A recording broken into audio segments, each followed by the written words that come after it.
Bonjour et bienvenue dans cette rubrique Trucs et Astuces. Ici nous avons donc un tableau de chiffre d'affaires, en fait un tableau de suivi de chiffre d'affaires. Et voilà. Ce qu'on va faire dans un premier temps, c'est qu'on va remplir donc ce tableau en indiquant donc des chiffres d'affaires de manière aléatoire. Pour ce faire, on sélectionne la plage, voilà. Ensuite on indique égal. On indique la fonction aléa entre bornes, qui permet, je vous le rappelle, eh bien d'indiquer des valeurs de manière aléatoire entre une limite minimum et maximum. Donc ici je vais indiquer par exemple 1000 et 10 000 par exemple. Voilà. Je valide par contrôle entrée afin de remplir ma plage d'un seul coup.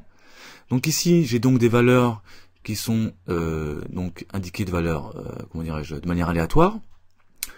Pour modifier cela, eh bien, on peut par exemple ici sélectionner l'ensemble et clic droit sur la bordure. On se déplace, on revient.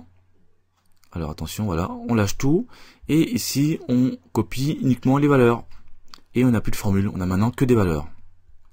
Bien, maintenant ici, dans cette plage donc de D3 à G3, on va indiquer en fait la somme à condition, bien sûr, qu'on ait la bonne région. Donc somme ici de la région Est, de la région Ouest, etc.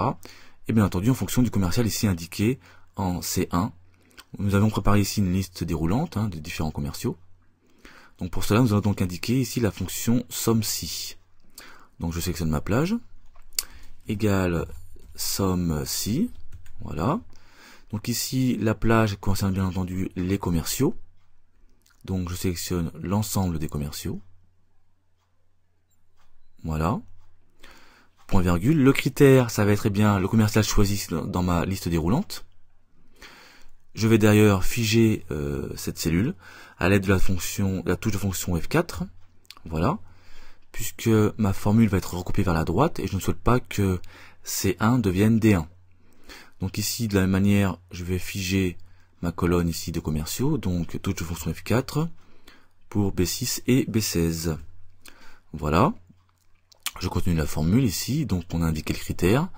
Maintenant, on va indiquer la somme plage, donc en fait, les valeurs qui doivent être, comment dirais-je, additionnées, sommées. Donc je sélectionne l'ensemble ici de ma plage de chiffre d'affaires. Voilà. Je ferme la parenthèse pour la fonction somme-si et je valide par contrôle entrée. Donc ici, apparemment, il n'y a aucun chiffre d'affaires pour le commercial 8. Effectivement, le commercial 8 ici n'est pas indiqué. Donc maintenant, si je modifie ici le commercial et je mets 4 par exemple, je n'ai rien également, pas de chance. Par contre, je vais mettre 3, par là, on va mettre 3. Ici, je mets 3, et j'ai bien ici 13 549. Donc, nous allons vérifier ce chiffre-là. Donc, ici, commercial 3, donc, pour la région Est.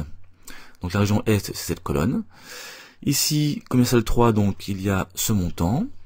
Ensuite, il y a ce montant. Donc, ici, pour sélectionner, donc, des cellules discontinu, il faut appuyer sur la touche contrôle de votre clavier.